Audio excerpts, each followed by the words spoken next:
Halimbawa, market structures. Kung ito yung topic ko ngayon, tingnan nyo ako. Ang dami ko lang kasing segue eh, no?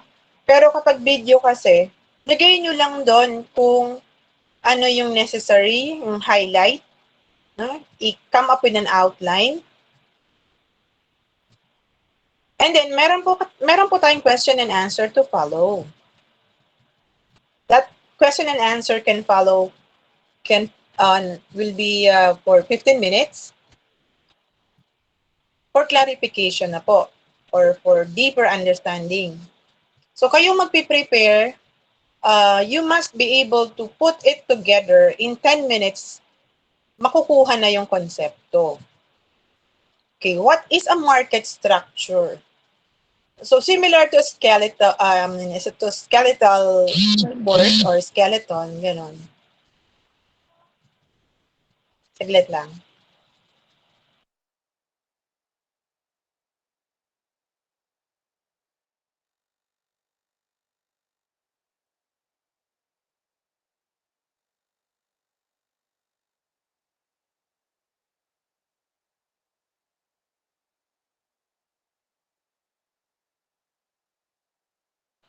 Okay, so market structure.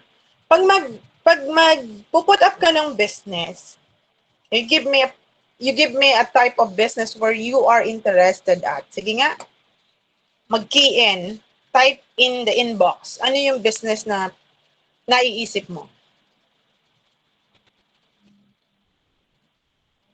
Sa inbox po.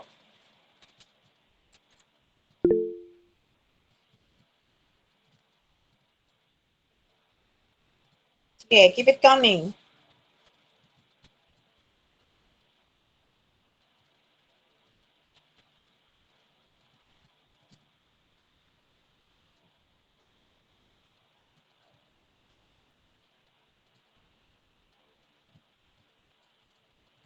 Bea?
Okay, so you have chosen coffee shop, cosmetics, RTWs, clothing, shoe business, clothing line, RTW, electronics, water refilling station, food/resto, salon, and spa.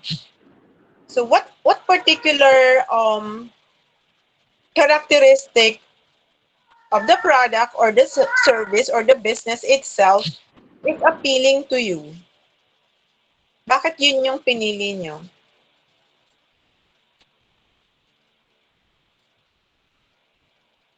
Okay, for electronics, for example.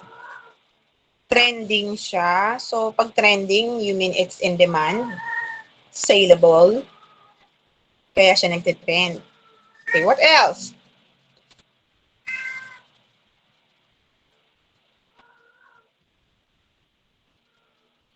What other reason? Why have you chosen salon and spa? Anong characteristic niya?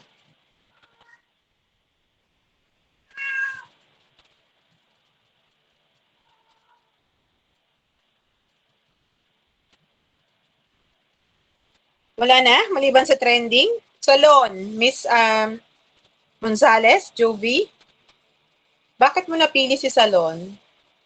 Then Charlene, may kakayan, bakit food or resto ang ginusto mo? Anong feature or anong specific characteristics na naging appealing sa'yo? Yung uri ng negosyo na yun. Water refilling, bakit? Ganon. Food po is necessity, ng tao. So what? Salon and spa, for some people, spa salon, consider it necessary po. Okay? RTW kasi constant po na need yung damit. Pwede din po yung maging wants. Okay. So, ito po yung mga, okay. When you describe a market structure, by choosing the product, you automatically, or unconsciously choosing the market structure that you would like to sell at. Pag pinili mo ang isang produkto, halimbawa watch, itong relo. Itong relo. Pag pinili mo yung relo, automatic pinipili mo na din, it follows, na yung market na iyon ang iyong playing ground, participating ground, a venue, kumbaga. So, parang pag nag-asawa ka, halimbawa lang sa negosyo, yun yung pinili mo. So, parang nag-asawa ka, yun yung pinili mo.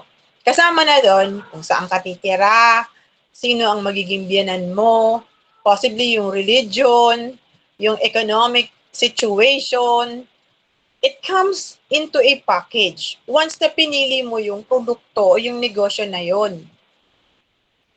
Anong market structure ang iyong gagalawan?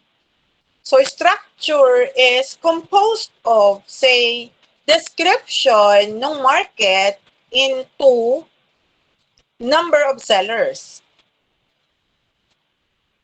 So number one yan, number one characteristic. Pag pinili mo ang isang produkto o isang negosyo, tingnan mo kung ilan ang providers nito, participants doon sa industry. Tingnan mo kung gaano karami ang magiging competitors mo. Okay, sa market structure, it's number of sellers. That's one. Number two, study the degree of control over price or the influence over price. Are you listening? I hope that you're taking down notes because when you have your 10 minutes video presentation, wag niyong kukulangan itong characteristics na hinihingi ko o dinidescribe ko sa inyo. Pag kasi diniscuss mo yung market structures like pure competition, the game theory, monopolistic competition, oligopoly, and monopoly. Pag nag-describe ko sa kanya, basic information na lang po itong number of sellers. So, obviously, monopoly is one seller. So, what is the description of its product? Usually, monopoly is selling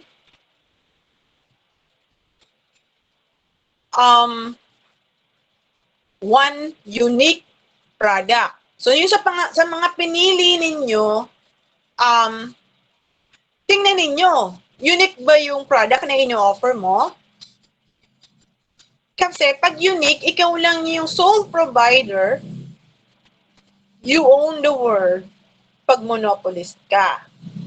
As I have shared with you, ABS-CBN used to be a monopolist na rin sa broadcasting industry. I mean, handling, managing different TV stations and TV channels. Yung kalaban niya, isa, dalawa, pero siya, ilan ang hawak niya? 5? 6? So, sino si ABS-CBN? O halimbawa, Microsoft. Microsoft can be considered as a monopoly. No? What is the degree over price ng Microsoft? So it can make its own price. So dinidiscuss ko na sa inyo si monopoly. Kaya ngayon, itingnan ninyo yung pinili ninyong produkto, kayo lang ba yung provider nun? Kung marami kayong kalaban, ano yung pagiging problema o advantage or disadvantages? So, characteristics of market structures are divided or classified into one number of sellers. Gaano karami? Or isa lang ba? Degree of control over price. Have you heard that? Or influence over price, because it's very important. Remember, your revenue is the lifeblood of your organization. So your revenue depends on your price. And then, product differentiation. Pagka kasi nasa purely competitive market tayo, the product is almost the same, similar. It's not unique kasi madami, no? Ang nagpo-provide. Halimbawa, alamang. Oh, anong tawag doon sa alamang sa English? Shrimp paste. Ano ba yung alamang? Shrimp paste? Or fermented shrimps. Pakain nga naman ng pusa namin. Aba. So, anong kaibahan ng alamang? Wala. Alamang lang siya. Kung nilagyan mo ng baboy, hindi na siya alamang. Siya ay binagoongan. See? As you keep on modifying your product, there seems to be product differentiation. Yun po yung product differentiation. Halimbawa, nagbigay ako kanina ng engbitin. Ano yung engbitin? Hopya. May iba-iba siyang flavor. Tapos yung packaging niya is so good, so attractive. So you were able to add value to your product. We call it product differentiation. You tend to different the product through packaging, through different variants. So hindi na siya homogeneous na kagaya ng sa purely competitive. So dinidiscuss ko na sa inyo no, yung mga pahapyaw. Ano yung product differentiation? So that's variation that you make for your product as a strategy in order to differ it and ask more value and price. Pwede mong dagdagan yung presyo kasi nagkaroon ka na nga ng improvements or differentiation. So somehow, lalabas na meron ka ng degree over price or na control over price. So number of sellers, degree of control over price, product differentiation, no? And then you give a specific example of products under your chosen topic under market structures. Ayan, no? So tingnan natin kung halimbawa pumunta ka sa mall, nalingon ka ng konti, executive optical, how would you categorize its market? Tingin ka ulit, Tokyo, the restaurant, how would you categorize it? So it has a specialty. Ano bang specialty ng Tokyo? It's product differentiation, service differentiation. Specialty restaurants, halimbawa, aphrodisiac food ang siniserve. So, may differentiation na kaagad. Hindi lang siya basta restaurant. It offers specialty. Yun yung differentiation. And then, asahan mo na medyo pricey yung specialty restaurants. Kasi, the preparation of the food is not common like karinderya. It offers a special. What makes it special? Yung ingredients na ginagamit, yung process of preparation and serving is so different that it is so special. So you do not expect to pay it na mura. It comes in your mind or it follows that when you enter a specialty restaurant, medyo pricey ang food and service dito. Kasi nga, kakaiba, product differentiation and product sample. Ngayon, ang bottom line, since this is managerial economics, The description of the different market structures like purely competitive market, monopolistic competition, oligopoly, and monopoly. Be, pakitanggal mo muna si Ochongke. Okay. Ang bottom line natin, kasi yung mga nauna kong binigay na description or characteristics, ay dapat natutunan na ninyo nung nasa principles of economics or applied economics pa lamang. Ang pinaka bibigyan nyo ng emphasis, mga 3 minutes man lang, paano naiiba yung profit maximization strategy? How does the market structure or firms in that particular market structure, paano nila nasisigurado yung maximizing profit? Totoo ba sa kanila yung MR is equal to MC? Lahat ba sila na market structure mula sa purely competitive hanggang monopoly ay pare-parehong MR is equal to MC ang profit maximization? Paano ngayon nakakatulong yung knowledge mo? No, paano nakakatulong yung knowledge mo dito sa concept ng market structures for you to be confident, no? For you to be confident as a future manager. Knowing these concepts, how do you price your product in a given market structure? How do you advertise and promote your product in a given market structure for you to have an advantage over your competitors?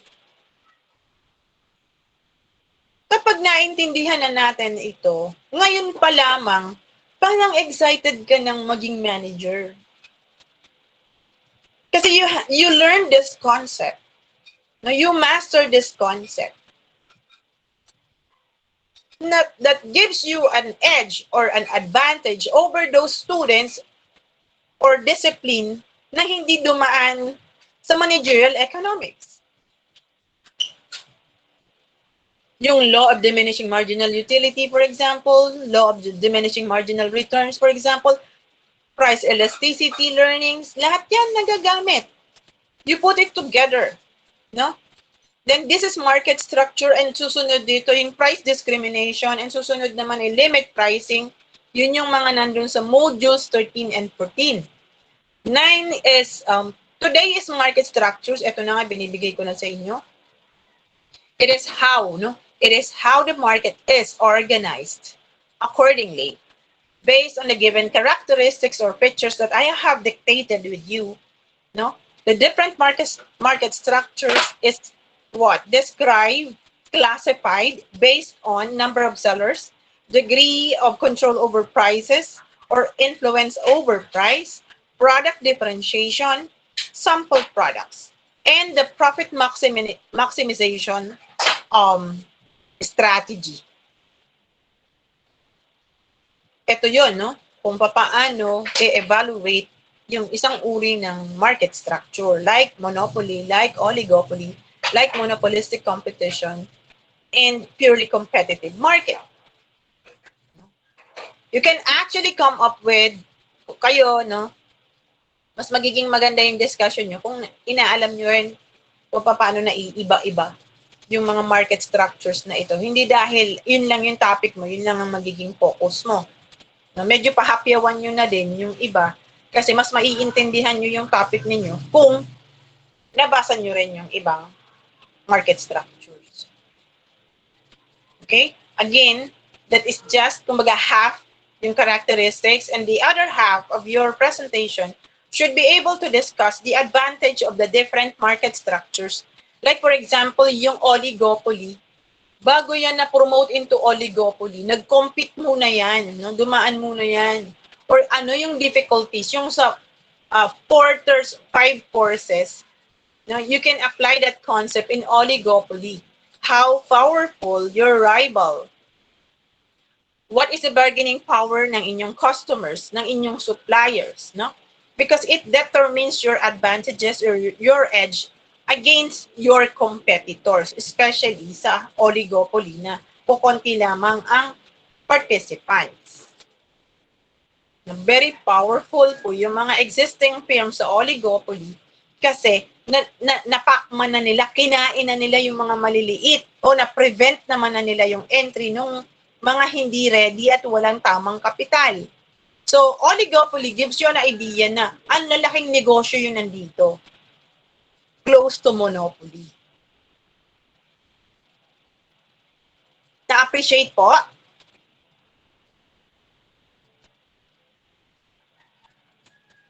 Magiging maiksi lang ang inyong report kung alam nyo kung saan iikot yung konsepto na ibibigay namang ninyo. Sabi ko, kung alam mo, master mo yung topic, you can explain it in a very short manner. And pag may nagtanong sa'yo, kayang-kaya mong sagutin. Doon mas lalawak ang inyong paglalahad, pagkikwento, kung ano nga ba yung mga naka-assign na presentation o na topic sa inyo. Kayo na po yung bahalang mag-direct, mag-lead, kung ano ang magiging role. Halimbawa, ito yung mga na nag-present, gumawa ng video. 4 lang sila doon sa grupo nyo. Yung 3 o yung another na 4, maghanda kayo naman sa pagtatanong ng mga kaklase nyo o pagtatanong ko. Para divided. No? Pero it doesn't mean na hindi mo aalamin yung alam ng kaklase mo. Dapat alam mo rin yun. Yung diniscuss ng mga presenters doon sa video, kailangan alam mo rin yun. Kasi yun yung present ninyo. Malamang yung mga tanong manggagaling doon. At tanongin yung sarili nyo, nailahad ba ninyo? No? Nailahad ba ninyo yung profit maximization strategy ng inyong market structure? Ano yung ginagawa ng mga firms dito para mas ma-maximize nila yung profit? Bibigyan ko kayo ng halimbawa sa purely competitive market. Sa palengke pumunta ka. Paano nasisigurado ng isang vendor ng gulay na malaki ang kikitain niya? Pwede kayong magtanong kung kayo makapamalengke dahil ang simula naman ng presentation ay sa isang linggo. Pag naligaw kayo sa palengke, paano niyo po nasisigurado na malaki ang kita niyo sa isang araw? Sa dami ng kalaban ninyo, yung mga nagkakayod ng nyog, nagagawa ng gata, gulay, isda, paano nila napapataas ang kanilang kita? That is beyond theory. But if what they will say or answer to you is just similar to what is being said in the book, that's a confirmation of what you have read. If it is not consistent, that is an additional learning or knowledge. You get me? Huwag niyong babaliwalain ang public market. Maraming natututunan diyan. Tingnan niyo yung behavior nila. Kahit pa piso-piso, pados-dos ang kanilang kita. Bakit nga ba nagtsatsaga sila sa piso-piso? Dahil mababa ang kanilang presyo, pwede silang volume, no? Volume ang nabibili sa kanila. Yung iba naman, one time, big time, ang laki ng tubo, pero hindi na umuulit. Kasi, mas mataas ang presyo niya kumpara sa iba. Pag nagmo-mall kayo, are you checking on prices and differentiation on the products? Bags. Ano meron doon sa bag na iyon? At ano naman yung meron doon sa isang brand na iyon? What's the difference? Hindi lamang yung pumuporma, gagastos, kakain. O kahit doon sa kinakain ninyo, mag-observe kayo. Kasi you never know, when you graduate, that can be the company that you will be working for. Pwede sa observation mo, matututo ka na kaagad. Tapos, you will try to evaluate using your learning from the subject. Pag ninegosyo, depende iyan. Pag may pinili kang negosyo, aralin mo kung ano ang magiging role mo doon sa business. Kakalabanin mo yung isang monopoly. Meron kasing iba't ibang monopoly, hindi lamang yung mga big company. No? Sometimes may tinatawag din na geographical monopoly. Halimbawa, ikaw lang yung sari-sari store doon sa lugar nyo. Ikaw lang. Monopoly ka na rin. So, tingnan mo kung ano yung control mo over the price. Dun sa iba, sa is, binigay mo ng 7, 8, ba, itlog. Yung itlog, nabili mo ng 5 piso. Malapit ka lang sa palengke, so ang sinet mong price is 5.50. Medyo malayo ka pa sa palengke, ginawa mong 6. O kaya 6.50. It's priced in the public market, yung itlog, 5 pesos. Pero habang lumalayo ka sa market, na kung saan kailangan pang maglakad, kailangan pang magkonsumo ng oras, babayaran yun ng buyer. Yung advantage na sa'yo makakabili. Sa'yo lang, dun sa lugar na yun. So that can be considered as a geographical monopoly. So when you have the monopoly topic, you try to search on the different categories or the different kinds of monopoly. Meralco can be considered as a monopoly in Metro Manila, where its operation is being served. It can be felt doon sa Metro Manila, kasi Manila Electric Company. Kaya pagdating mo ng Laguna, ng Bicol, iba na ang nagpo-provide, hindi na Meralco. So Meralco can be considered as the sole provider ng electricity doon sa kanyang servicing area. Okay, so di ba parang take this subject as a different level na hindi lang kayo basta nagko-compute or what. So this is decision making. Pag dito ka pala napwesto sa uri ng industry na ito, kailangan mong maging what? Market information sensitive. Kasi mabilis ang paggalaw ng information doon sa market or doon sa uri ng industry na pinili mo. Electronics, for example. Yung appliances, for example. Checkin ninyo yung mga sa appliances. Pasok kayo, hindi nyo naman kailangan bumili. Obserbahan ninyo kung ano yung mga changes sa mga appliances. Malay nyo, kayo'y maging accountant nito. You follow? And then, after the market structures, there will be groups again to present price discrimination and limit pricing. So this is exciting. Why?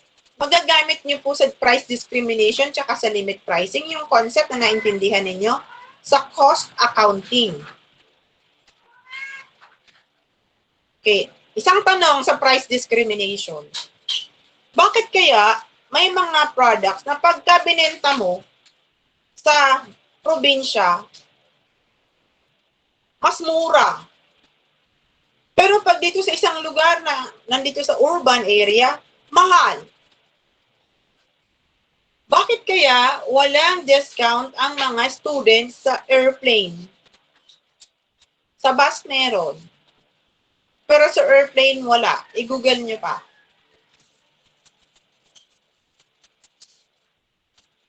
Meron bang discount ang mga estudyante sa airplane? It's an issue, no?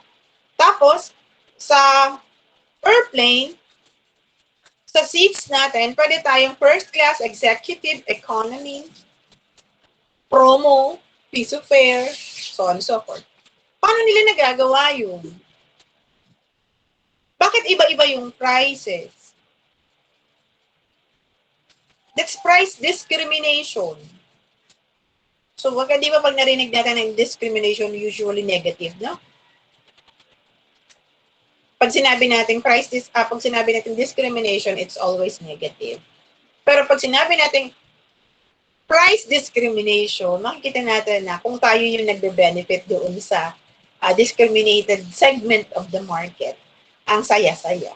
At student, senior citizen, PWD, that's one, price discrimination. But in this case, hindi sila discriminate.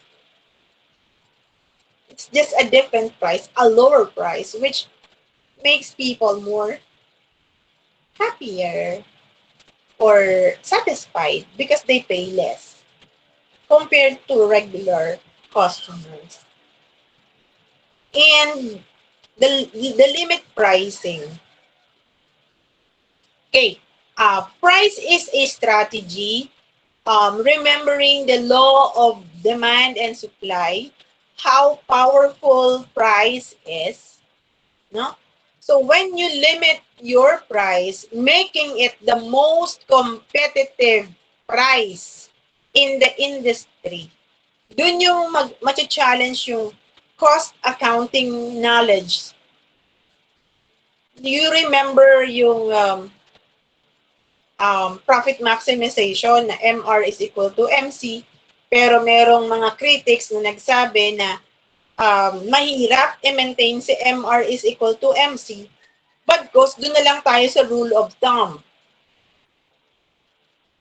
An example of the rule of thumb is the average cost pricing, which is average cost plus a certain markup which is acceptable to your owners or to your stockholders.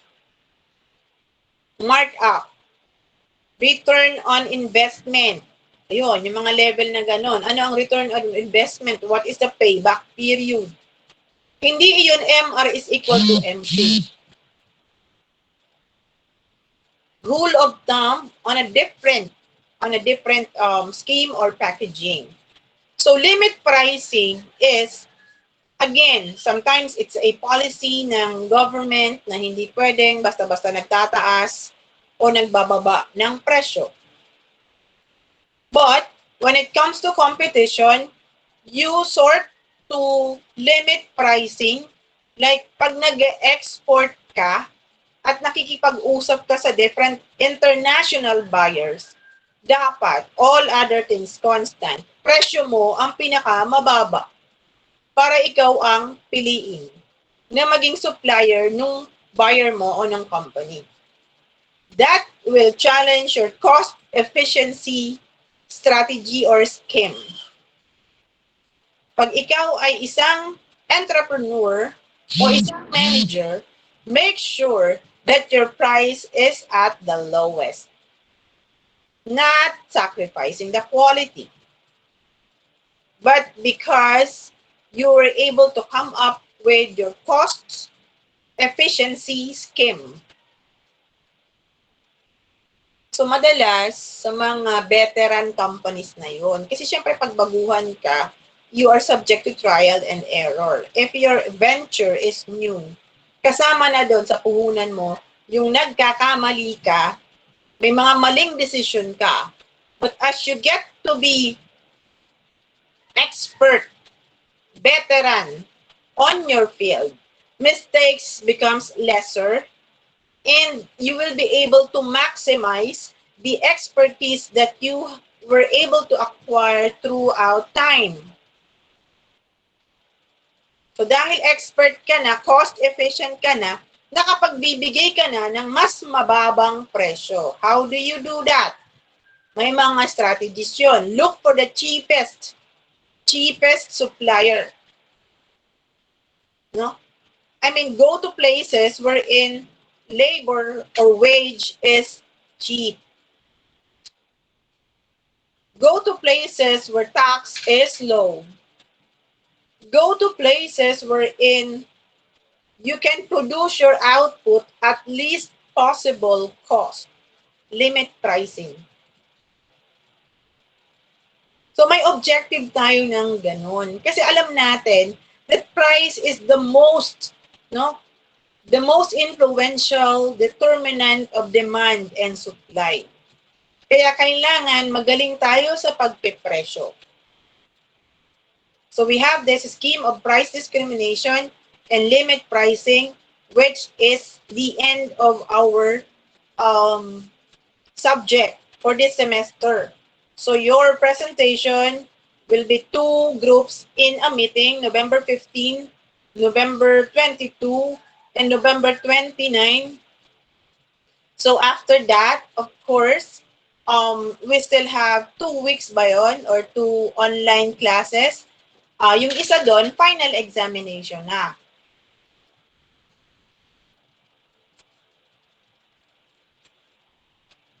Okay ba? Looking forward na tayo. Matatapos na yung SEM. So, I guess naman, I give justice to some of the topics that we have discussed. Kung hindi man lahat, natural lang po yun, hindi man lahat na intindihan ninyo, ay malalaman nyo na lamang na pag nagtatrabaho na kayo, maaalala nyo rin. Kung kayo po ay nagbasa, kayo po ay nakinig, nag-exam, kasi kahit di ka nagbasa at hindi ka nag-study, pagdating sa exam, nandun po yung mga konseptong iyon, ay kahit pa paano, dumaan ka na rin sa process. Sa managerial economics. Okay po, so you will have your exam at 1:30 sa Gender and Society. Miss Reyes, pa-picturean na. And I hope that I was able to answer your question. Clear naman na, enlightened na, doon sa 10 minutes na. Yes po, ma'am. Kung alam nyo kung anong dapat yung ilagay, you can do it even in a less than 10 minutes at makukuha na ng mga kaklase nyo yun. Ma'am, I-avoid yung regarding po sa module, ma'am, kailan po siya i-upload? mamaya lang. Bigay ko na sa inyo lahat. Okay Available. po, thank you po.